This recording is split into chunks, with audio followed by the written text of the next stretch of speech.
Short 3 चेनमध्ये आहे, मध्ये बीड्समध्ये आहे, मुहूर्तमणी येतो तसं. हां, पण थोडा फॅन्सी पीसमध्ये आहे. ज्यांना वाट्या पेंडंट नको असतं त्यांच्यासाठी आहे. हो. वेगळा पीस आहे युनिकमध्ये. त्याचं काय वेट आहे? हे आहे तुम्हाला साधारणतः 12 ग्रॅममध्ये आहे. फक्त 12 ग्रॅम. फक्त 12 ग्रॅममध्ये. एकदम युनिक, लाईट वेट. ह्याची डिझाईन थोडी ट्रेडिशनल, थोडी फॅन्सी असं हो. दोन्ही केलेलं आहे. छान. आणि हा लॉंग आहे त्याच्यामध्ये. ह्याला चंद्राचं डिझाईन आहे बघा, चंद्रकोरचं डिझाईन आहे ह्या पेंडंटला. हो. हे टेम्पल कलेक्शनमध्ये 4 पदर आहे. हा एक वेगळा पीस आहे.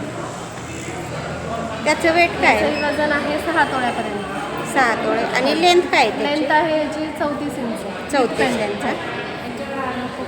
छान आहे एकदम. पेंडंट भरकाचं एकदम दिसेल, युनिक घातलं आहे. की भरकाचं दिसेल. आणि ब्लॅक बीड्स पण आहेत त्याच्यात. हो. ज्यांना जास्त ब्लॅक बीड्स आवडतात त्यांच्यासाठी हा छान आहे, एकदम सुंदर दिसेल. हो, गोखाक डिझाईन आहे आणि गहुमणी वगैरे यूज केलेले आहेत. एकदम छान आहे.